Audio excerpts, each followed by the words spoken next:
exactly know what it is. He talks about false apostles. He talks about Nicolaitans.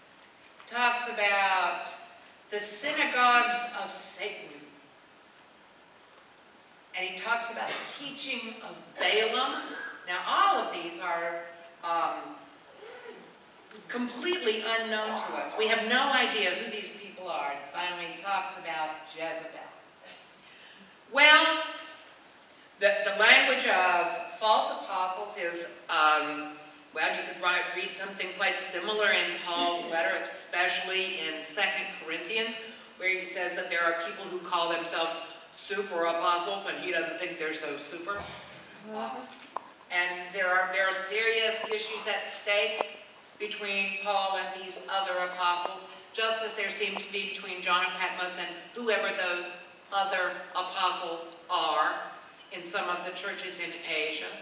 The Nicolaitans we know nothing about except that John talks about them.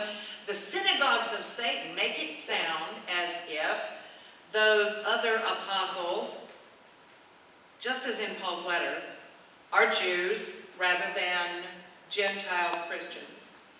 They say they are Jews, but they are not, John says repeatedly of them.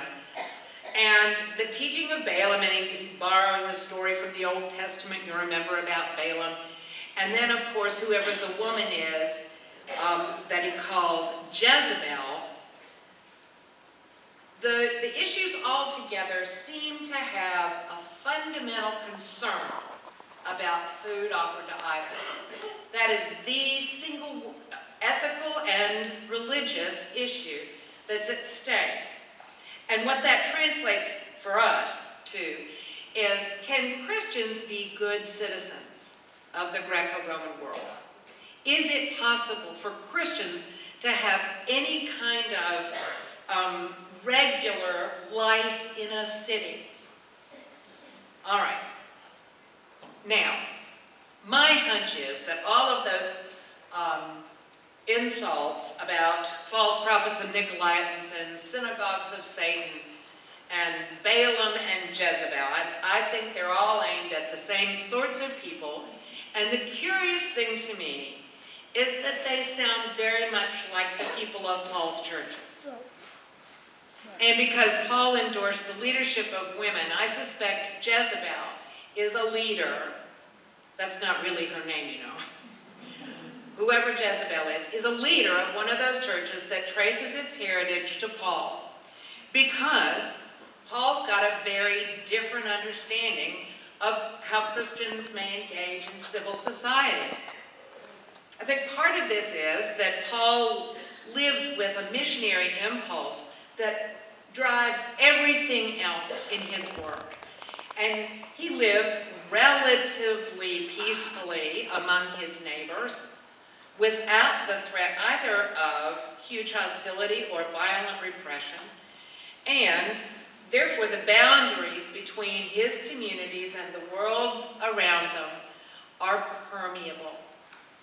He engages in ministry that's in the workplace.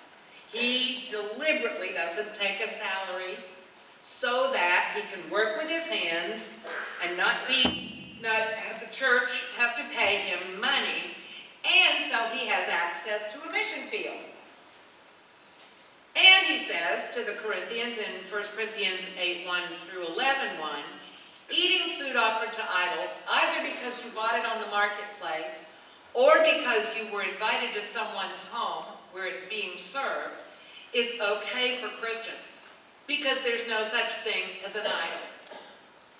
Now, he's very clear that if one of your Christian brothers or sisters is thinking that by doing so you are engaging in idol worship, then you may not eat it.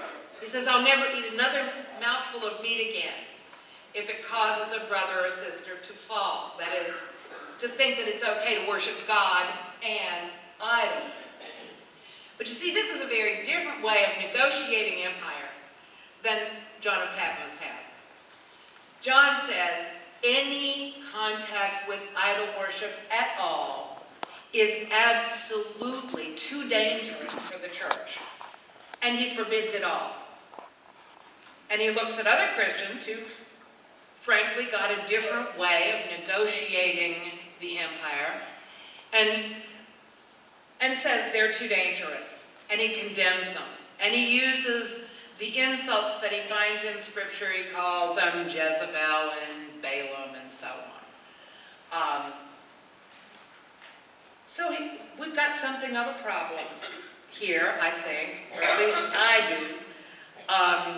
This question of food offered to idols and just how much Christians can participate in civic life is not a question that goes away soon, but eventually the position that wins the church's endorsement is Paul's, not John's.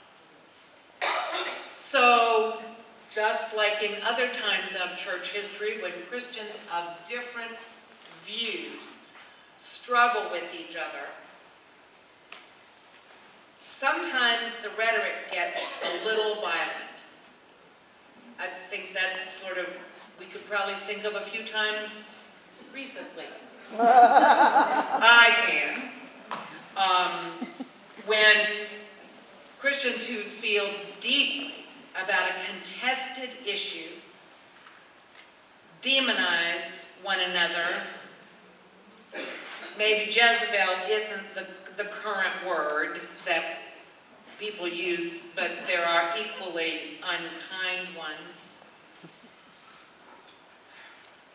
And there's a real question for me about